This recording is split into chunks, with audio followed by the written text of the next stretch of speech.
back in the old days. Now everybody thinks you're a model fellow. You know, you're a good guy. You're the epitome of the young man. Now I'm just wondering, is this by accident or by design? What do you think it is? You know, you're... Well, I've tried to be the same all through this thing, you know. Naturally, you learn a lot about people, and you're involved in a lot of different situations. And, but I've tried to be the same. I mean, the way I was brought up, you know. And I've always considered other people's feelings. I've never. In other words, I didn't kick anybody, you know, on the way. And I've always treated people just like I would like to be treated myself. And I consider other people's feelings. I don't assume the attitude of get these people out of here. You know, like I have heard of being done, and because those people are sincere in their feelings, and if they want to, you know, like autographs and pictures and things like that. I don't just sign the autographs and the pictures and so forth to help my popularity or to make them like me, you know. I do it because I know that they're sincere, and they see you and they want an autograph to take home. They got an autograph book. They've got their little camera and everything. So you have to know that. And if you don't do it, well, you make them mad at you. They don't understand. You hurt their feelings, and you make a lot of enemies that way. And for no reason, because it's as simple as this. Once you get involved in this racket, business,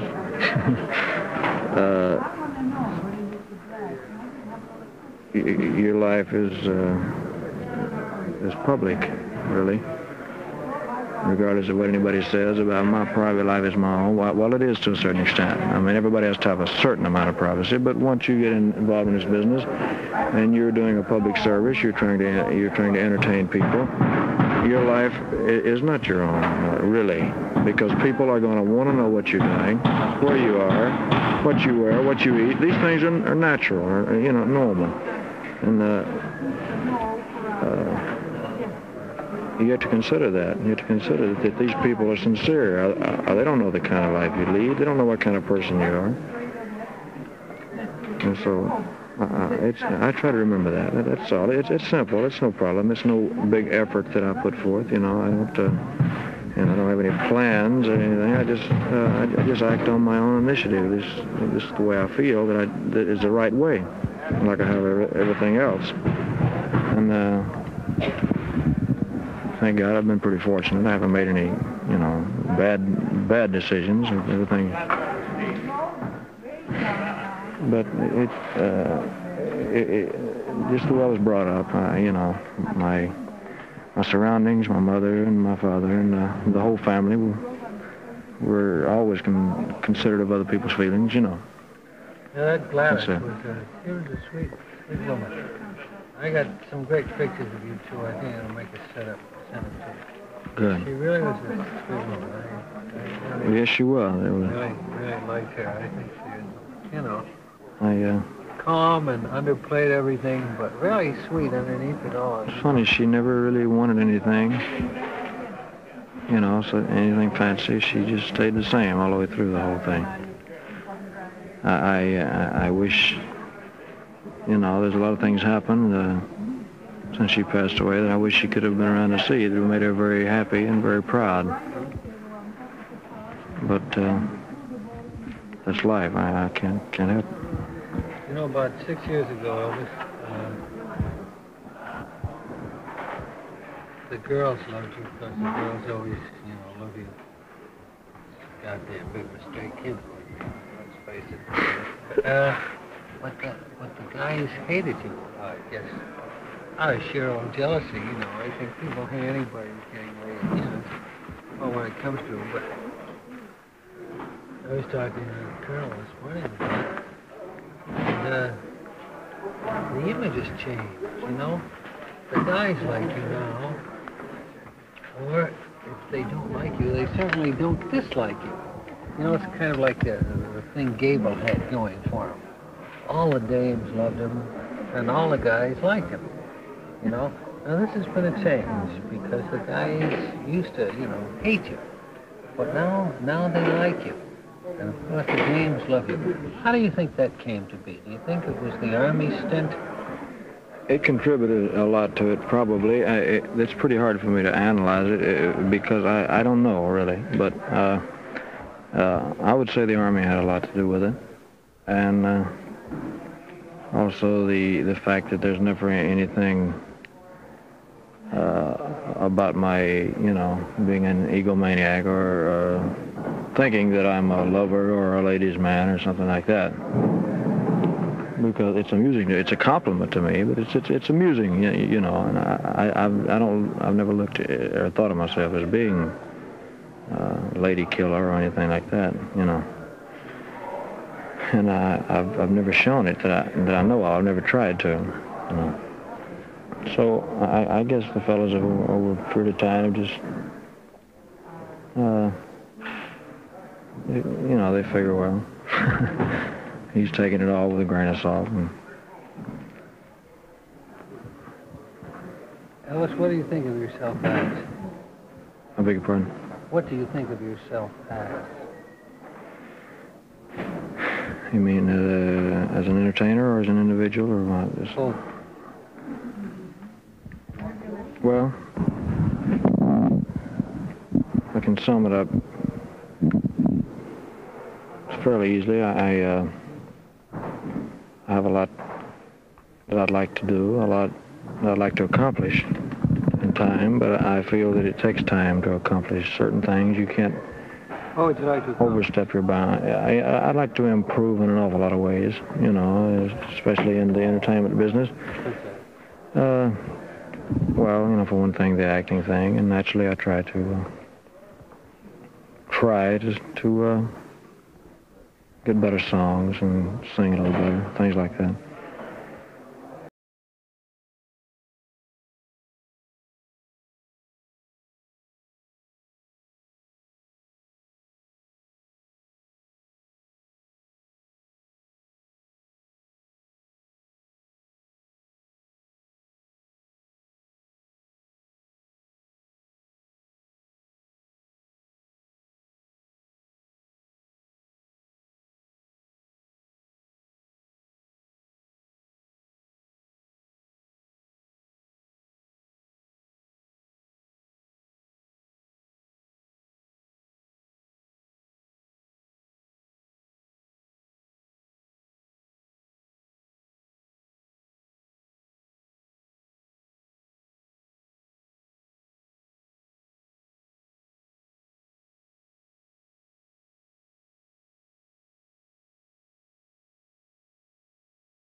No, it can only help. But I think that I like the business I'm in. I like to entertain people. The money or the financial end of it is not the greatest aspect as far as I'm concerned. It can't be, because if it was, it would show. And I wouldn't care about the other people. I wouldn't care about a performance that I gave. I would, you know. Of course, I mean, it's, you know, it's great if you can get in a position to have things, you know. But I like to entertain people. That's why I pick all my records, and I try to pick the best songs possible. I try to do the best I can in the movies, you know. with the experience that I've gotten and everything. But I look at myself strictly as a human being who's like I said, been very lucky, but whose life has blood running through my veins and can be snuffed out in just a matter of seconds, you know, and not as anything supernatural or better than any other human being. You like yourself? Sometimes. What I mean by liking myself, I'm proud of. I'm proud of the way that I was brought up to believe and to treat people and have respect for people. When I am pushed to a certain point, I have a very bad temper, you know, extremely bad temper. So much to the point I have no idea what I'm doing, you know. You blow much? Not very often. Not very often. In fact, I could probably count the times, but when I have, it's always been pretty bad. But it doesn't happen very often. Of course, everybody has a temper. And then I don't like myself, you know, later. Looking back on it all, would you do anything differently? Like, you know, go to college or is there anything? Well, I wanted to go to college. I wanted to play football. I have a great ambition to play to play football. I have had, and I still have, believe it or not. And I've got a touch league, you know, a touch football league back home. And I like rugged sports. I'm not knocking people who like, you know, golf and tennis and the other things, but I like rugged sports. I like some, you know, where you can take, you know, as a man, you know, such as boxing and football and karate and things like that. Do you have an outside interest, you know, other than dames, you know, which we all have? But I mean, you know, is there anything you like other than I would say right now, really, all kidding aside, that the thing I keep up with most is professional football. I know all the players, I know all their numbers, who they play for, and I've had people to quiz me on it, you know, just in games when we had nothing to do. And that's a big thing with me right now. And I watch all the games that I can. I get the films from the teams themselves if I can. But next to the entertainment thing and music, that I guess would be the biggest. What kind of life do you lead? Where do you live up in Bel Air? On Bellagio Road? Yeah, I live on Bellagio Road. What type of house do you have? You rent it? I lease it, you know, by the year, yeah. What type of house is it? Whose house was it? I don't know who it belonged to. Where is it? It's on Bellagio Road. It's near the Beverly. Let's see. What's the name of the hotel in Bel Air there? The Bel Air Hotel? Yeah. That's right. The what Bel Air numbers? Hotel. I know all those houses. What's the number of the house, Gene? 10539 Bellagio Road. Mrs. Owens used to rent? Ms. Owens still owns it. She's the one we leased from. No. All right. It's a third. I think it's the third largest house there. It's a Spanish tile thing with the little balconies and so forth. It's a very, very nice house. Good. Do you have I have to run it now. I'll talk to you a few minutes later. a very important thing that's been taken up in the United Nations right now? Gene, what in the hell did you tell for? Just, You know I'm going to have everybody in the South. Just Gene and myself. Hello, come in. What sort of life do you lead in? You got 8 guys living with you in Bel Air? 7 guys. How many guys are you in Bel Air? You're pretty good. No, I'm going to say I've actually got, I've got a bookkeeper, a guy who... Can we put the guy's name? Just a second.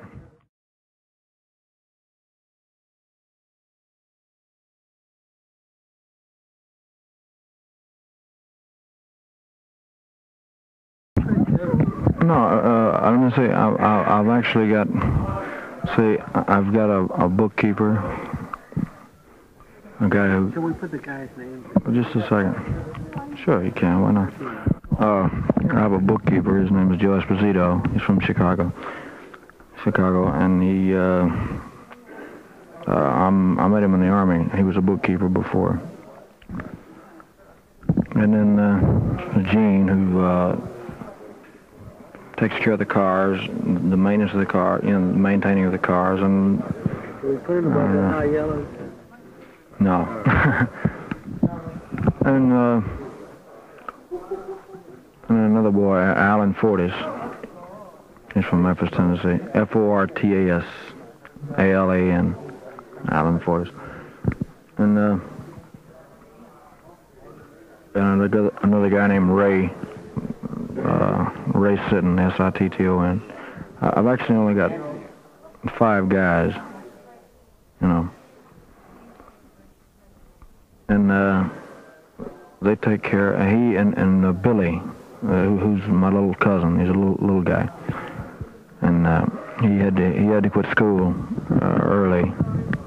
He had to quit school early to get a job, and he had a hard time finding a job because of his size. So I gave him a job, and he What's his name? his name's Billy Smith, and he's one of my mother's relatives. And he does little odd jobs, you know. But each one of them have different jobs to do. They take care of the clothes and the packing and unpacking and business phone calls.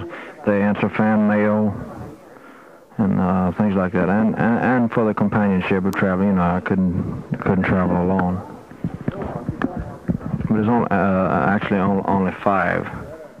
And I have other people come in from time to time and stay a little while, but they're not, you know, employees. They're just buddies or visitors. A Dodge Mobile?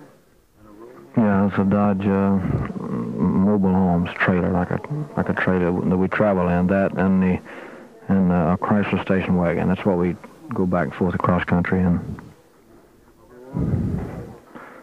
Yeah, I've got a rule. It stays here though. I never take it anywhere. Oh, what? No, I don't have a Volkswagen. I have a... That's all I've got here. With the exception of that customized job. The white Cadillac limousine, 60 model limousine that I had customized. Back home I've got 61 Cadillac limousine and a 1956 Lincoln Continental Mark II. And that's all with the exception of the stuff they use there, like the truck that they haul, you know, groceries in. I've 3 gate guards. You know, they pull 8-hour shifts. And 2 maids. And they're colored, yes. And my father takes care of all my personal. He's employed. I mean, he's like on a salary, but he takes care of all the personal business, banking, and any business transaction. He handles it all, you know.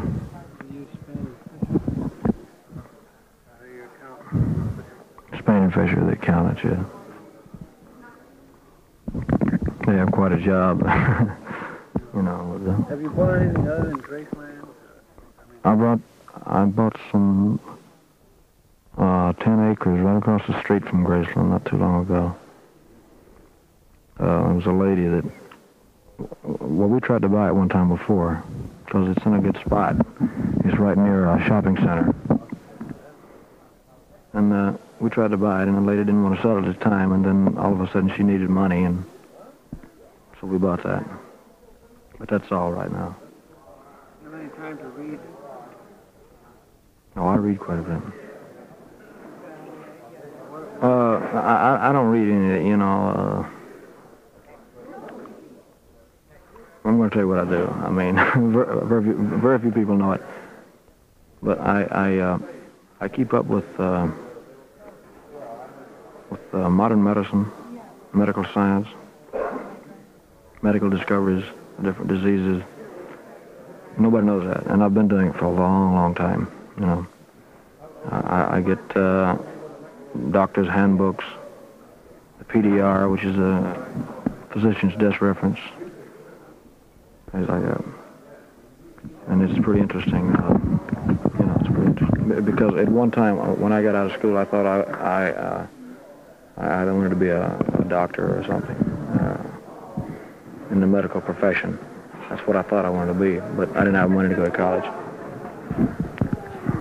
But I got interested in it, and it's pretty interesting. But I don't read any of the books much that other people read. Well, that I read, yes, and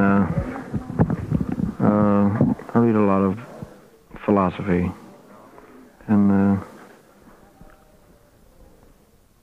some poetry.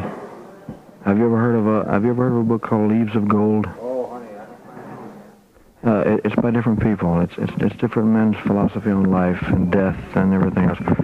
Well, that type of stuff interests me, to get these different people's opinions on different things.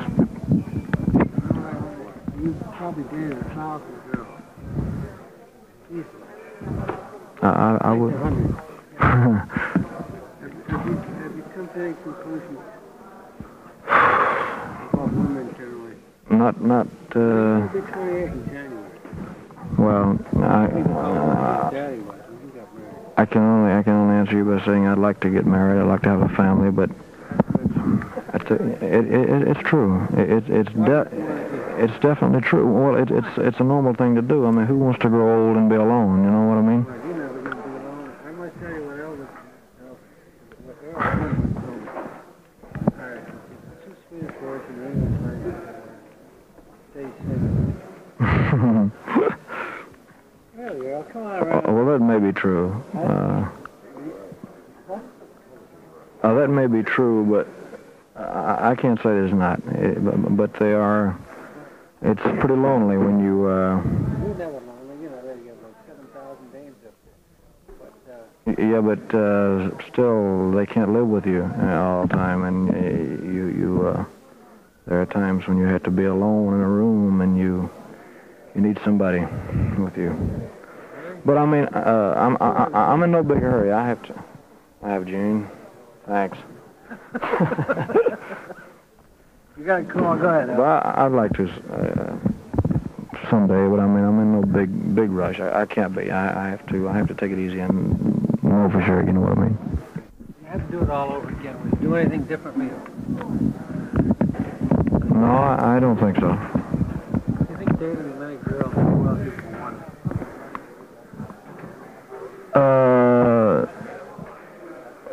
Well, you know, naturally, you like to date. Of course, I used to date a lot more than I do now.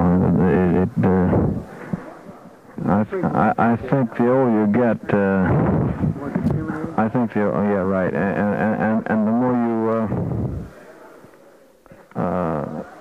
you look for other things other than just dating a different girl every night. You look, you like to meet a little more companionship instead of dating a different girl every night. Handicapped dating girls in show business? Not necessarily, no. Of course, I don't make it a point to date girls in show business. It's just according to the girl herself. Doesn't show business try to contact most of these girls?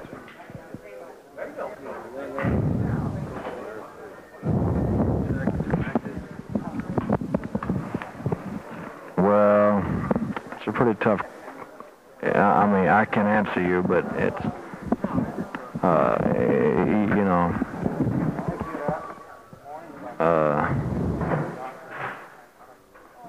There's some of them that they have motives, and some of them they just want to date for the fun of it, for the fun of dating. But as far as what you said earlier about being a handicap for one girl, still I think it would be better to find that one girl, sometime. it's a thing that you can't rush. It's a thing that a lot of people think if they're not married by a certain age that they're losing out. I don't think so myself, you know. Of course, I'm not talking about everybody because everybody's life maybe is a little different. But for me, I couldn't have rushed into a marriage, and I still can't. I have to be completely sure. I have to be able to trust them completely. I look for a lot of things now that I used to wouldn't have looked for. You know, I used to, with just certain characteristics, a sense of humor, their taste for different things, just a lot of things. Their understanding of me, and my way of thinking, you know. It takes a while. I mean, it takes a while to find someone or to get to trust somebody like that. What kind of men do you like?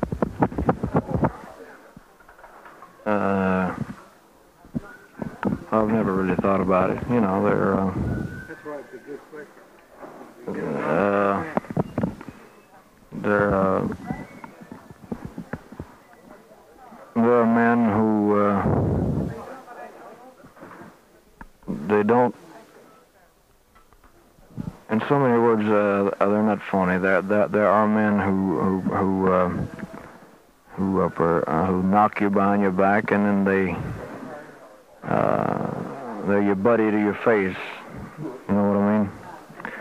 And I like a man who's pretty much the same all the time. He's pretty straight. You know, he's himself to a certain extent. The other trouble with many actors in this business, I have found, is that they don't surround themselves with intellectual equals or intellectual superiors, so that there's nobody from whom they can learn, actually. They have guys on the payroll and so forth. And I wonder if this isn't true of you. I don't think so, because I've thought of this question before, and I've thought of this situation before, and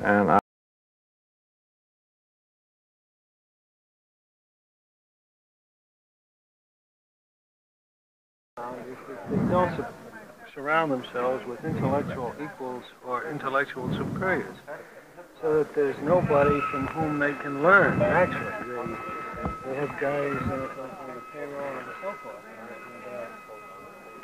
And I wonder if this isn't true of you. I don't think so, because I've thought of this question before, and I've thought of this situation before, and I have my own way of learning, just as I've always had. I learn in my own way. I don't use these fellows to learn anything from. They're all different. They got their own little kicks going. They got their own lives to lead, but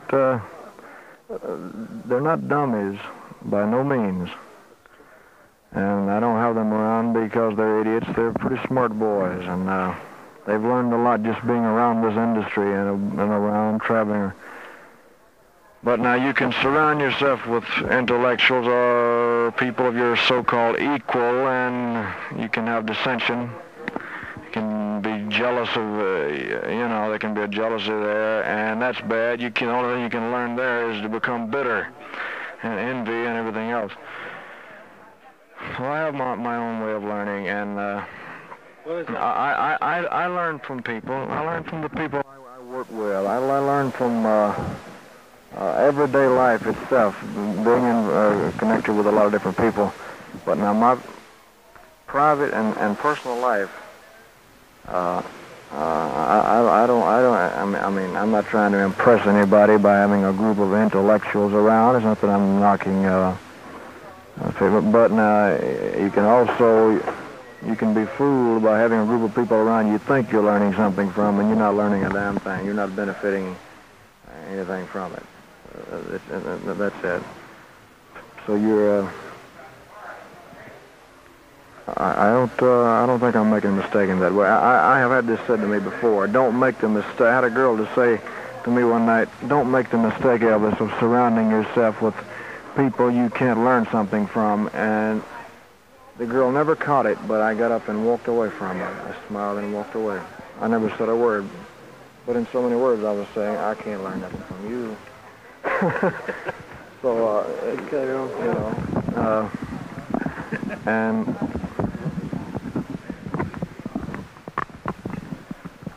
you can't fool yourself. You know, I have my own ways. You know, I have my own ways of learning things. I have my own way of thinking, and nobody else, regardless of their intelligence or their belief, can change me or make me think a certain way if I don't feel that it's right. There's not an intellectual son of a gun walking the face of this earth that it could make me believe a certain thing or something unless I really thought it. So I don't try to surround myself with a group of, you know, intellectuals. It's more important to try to surround yourself with people who can give you a little happiness, because you only pass through this life once, Jack. You don't come back for an encore. And I learn a little by little. I gain experience. I learn, and I've had a pretty good lesson in human nature. You know. What would you say, Elvis, is a kind of basic lesson you've learned from living so far? You know, what you've learned, you know, either the hard way or the easy way. Well, I'll tell you, what I've learned might not apply to other people who are not in the same, who are not in living the way of life that I am, you know. So I mean, what pretty hard to answer that. That's capable of, you know.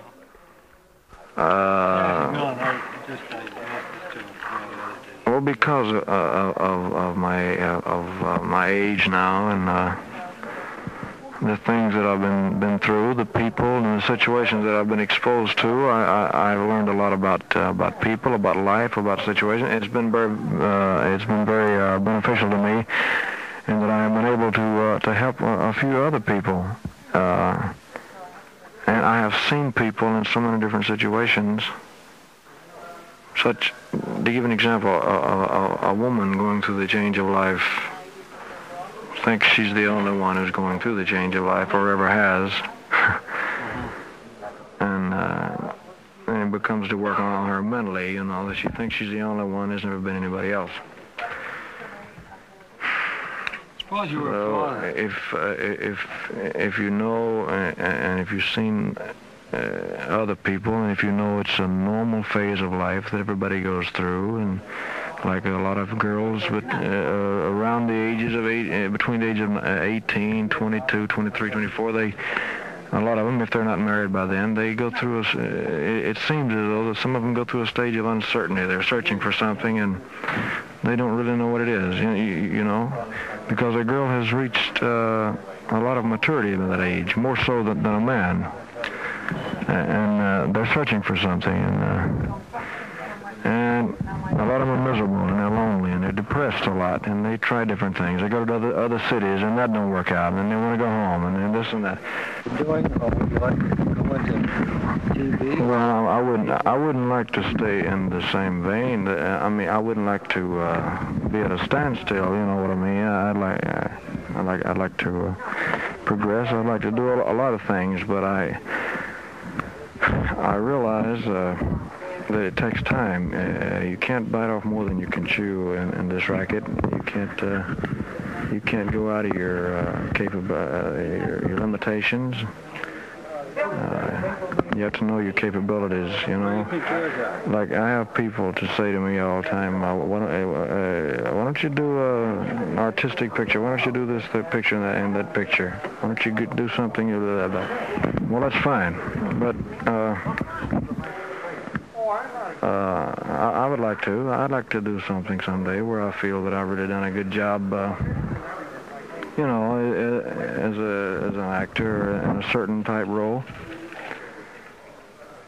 But I feel that it comes with time and a little living and a few years behind you. I think that, really. And I think that it will come eventually. You know, that's my goal. You have to have something. But in the meantime, if I can entertain people with the things I'm doing, well, I'd be a fool to tamper with it, to try to change it. I can't. It's ridiculous to take it on your own and say, well, I'm going to change. I'm going to apply. I'm going to try to appeal to a different type of audience. Because you might not. You might not. And if you goof a few times, you don't get many more chances in this business. That's the sad part about it. So you're better off, if what you're doing is doing okay, you're better off sticking with it until just time itself changes things. I mean, that's the way I believe, really. Do you like to work? Yeah, I like to work.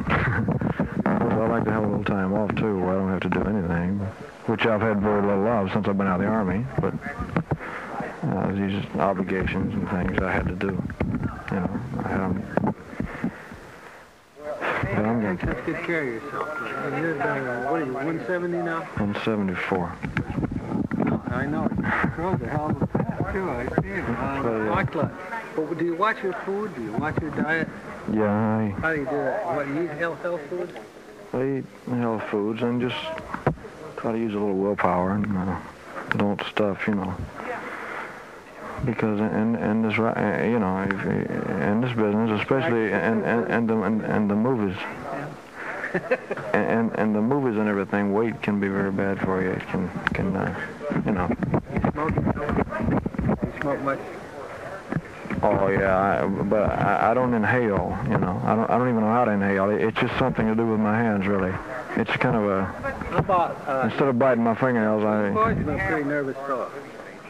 Nervous energy. I mean, I'm not nervous in the way that, you know, I get scared or shook up. It's just that I've just got a lot of nervous energy. I like to be doing something active. You drink much? How much sleep do you I don't sleep. I guess